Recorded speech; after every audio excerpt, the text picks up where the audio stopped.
जैसा कि आप स्क्रीन पर देख पा रहे हैं, अब से कुछ ही देर पहले अमेरिका के पूर्व राष्ट्रपति डोनाल्ड ट्रंप एक रैली को संबोधित कर रहे थे पेंसिल्वेनिया में, जो कि अमेरिका का एक राज्य है। और अचानक से उनके ऊपर धड़ाक से गोलियों आसपास से होकर निकली, लेकिन एक गोली उनकी गाल को छूती हुई उनके कान में जाकर लगी, जिससे कि खून बहने लगा। और भला हो अमेरिका की सिक्योरिटी एजेंसियों का, अमेरिकी पुलिस के स्नाइपर्स का, जिन्होंने उस शूटर को, उस हमलावर को कुछ ही सेकंडों के अंदर मार गिराया, वरना डोनाल्ड ट्रंप की हत्या होने के 100% चांस थे। और जैसा कि आप इस एंगल से देख भी सकते हैं कि जहां डोनाल्ड ट्रंप रैली को संबोधित कर रहे थे, उनसे पीछे ही एक सफेद छत पर अमेरिकी पुलिस के कुछ स्नाइपर थे। जैसे ही उन्होंने गोलियों की आवाज सुनी, उसी दिशा में उन्होंने टारगेट पर निशाना लिया और तुरंत उस हमलावर को शूट कर दिया। और यकीन मानिए, इस घटना से पूरी दुनिया स्तब्ध है और अमेरिका के लोग, चाहे वह पक्ष के हो या विपक्ष के, सब शौक में हैं, क्योंकि उन्हें पता है कि अगर यह गोली आधा इंच इधर या उधर लगी होती तो डोनाल्ड ट्रंप का बचना असंभव था। और अगर डोनाल्ड ट्रंप को कुछ हो जाता तो ऐसे में 100% अमेरिका में गृह युद्ध होता, अमेरिका बर्बाद हो जाता। और फिर अब एक ऐसा इतिहास बदलते हुए देखते जो आपने कभी नहीं देखा होगा। इसीलिए आज डोनाल्ड ट्रंप की जान नहीं बची है, उससे ज़्यादा अमेरिका की जान बची है। लेकिन फिलहाल डोनाल्ड ट्रंप की बात करें तो उन्हें अस्पताल ले जाया गया है। वहां से उन्हें प्राथमिक उपचार देने के बाद बड़ी मेडिकल फैसिलिटी के लिए रवाना कर दिया गया है, क्योंकि जहां पर ये घटना घटी वहां एक तो अस्पताल छोटे थे, दूसरा वहां पर रखना उन्हें सेफ नहीं था। इसीलिए उनकी लोकेशन चेंज कर दी गई है। लेकिन इस घटना के तुरंत बाद पूरी अमेरिकी स्टैब्लिशमेंट एक्टिव हो गई है।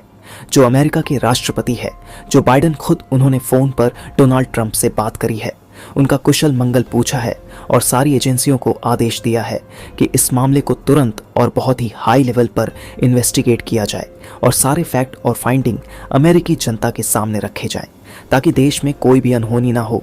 क्योंकि आप जानते ही हैं कि डोनाल्ड ट्रंप के समर्थक बहुत ही ज़्यादा कट्टर हैं।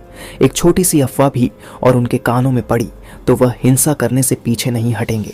वहीं अगर बात करें कि आने वाले अमेरिकी चुनाव पर इस घटना का क्या प्रभाव पड़ेगा, तो मेरे हिसाब से कुछ बड़ा प्रभाव नहीं पड़ेगा, क्योंकि Donald Trump already Joe Biden से बहुत आगे हैं, उनका जीतना लगभग तय माना जा रहा है। उसके ऊपर से पिछले 1 महीने में जो बाइडेन ने जो गलतियां करी है, कभी वो यूक्रेन के राष्ट्रपति को पुतिन बोल देते हैं, कभी वह अपने देश की उपराष्ट्रपति को कुछ और कह देते हैं, जिससे कि अमेरिकी जनता उनको लेकर खुश नहीं है।